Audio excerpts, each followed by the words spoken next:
the vicious sell-off in biotech that started roughly 2 months ago, this cohort has turned things around in a major way.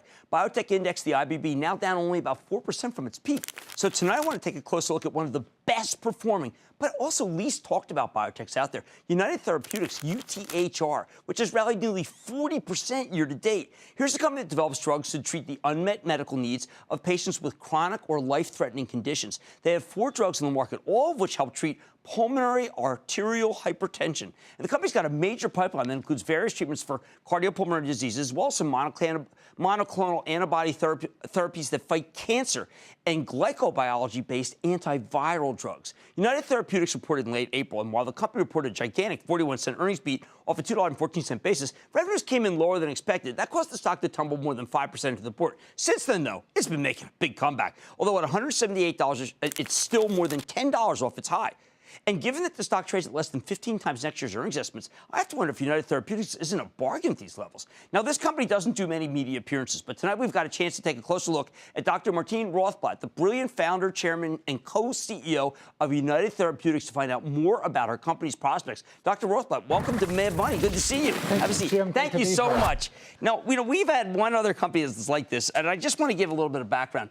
Your company basically started as a mother's race for the cure. That's true. That's true. Our youngest daughter developed pulmonary hypertension. There were no medicines approved for it from the FDA, and she was going to die within 3 to 5 years. And fortunately, today she's 30 years old. She's healthy, and our medicines are helping thousands of other young ladies too. And that's an amazing story. But you weren't. It wasn't like you were a biologist. You had worked at Sirius Satellite. Exactly. I was head of Sirius XM Satellite. I started that all my career. I've been in satellite communications. But when your youngest daughter gets this kind of a diagnosis, I was just going to stop everything I did and save her.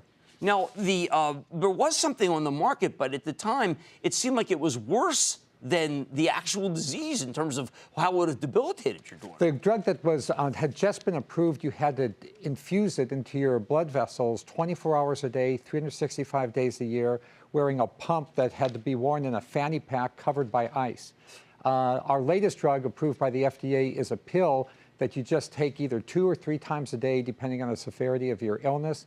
And this pill does the same thing that whole big pump did. No, this is not a niche area. There are many people who have this illness. Well, it's called a rare disease or an orphan disease, but still there are over 30,000 people in the U.S. alone with this illness. You know, because we're used to orphan, frankly, where there's 5,000 people or 3,000. How are you finding the people who use this? I want to mention this because last week we met with the people from IBM who have Watson, and they told us one of the difficult things is people don't necessarily at the doctor level know what they see. How do you find the people who have diagnosed and then get hooked up with those patients? You know, it's a great question, Jim. One of the things we've been doing has been helping the Patients Association. There's a Pulmonary Hypertension Patients Association, and we've given them grants so that they can develop peer group counselors and support groups throughout the country.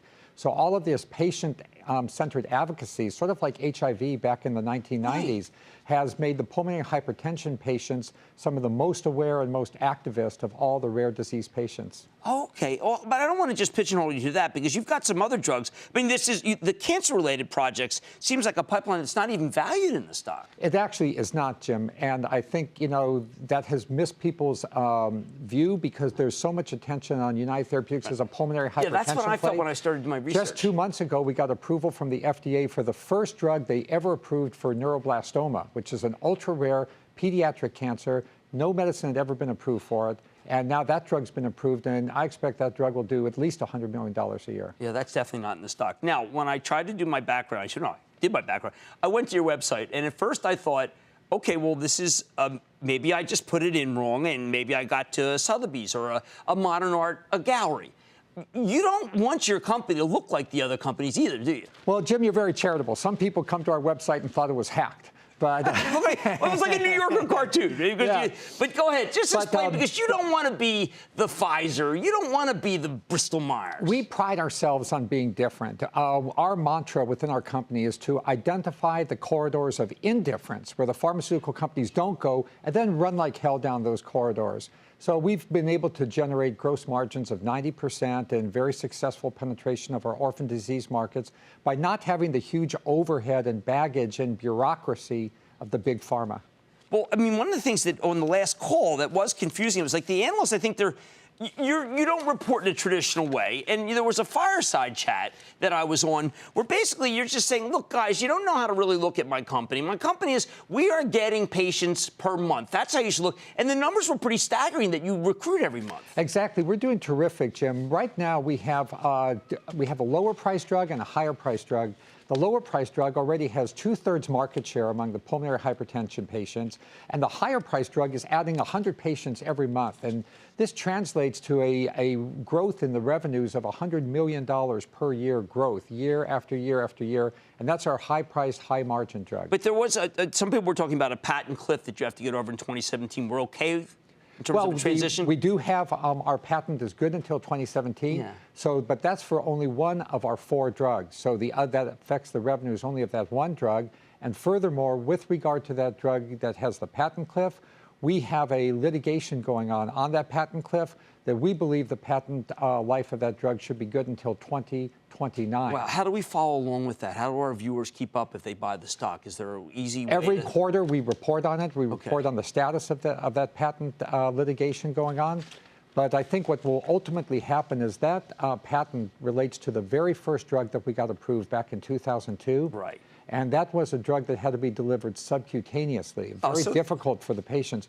Most of our patients now take drugs either orally or by inhalation. So if and when that patent cliff does occur, I believe there'll be nothing there. Well, that's important because I think the price to earnings multiple is low because of that. And you have it's a false fear. You have assuaged my worries about that. That is really terrific. That's Dr. Martine Rothblatt, Chairman and Co-CEO of United Therapeutics, UTHR, a fascinating company. And I'm so glad we got to have you on because it's also an inexpensive company in a group where the valuations are sky high. Mad Money's back after the break. Booyah! Jim Cramer here from Mad Money. Thanks for watching CNBC on YouTube. Click here to subscribe and get the jump on my exclusives with CEOs, plus market news, investing advice, and a whole lot more.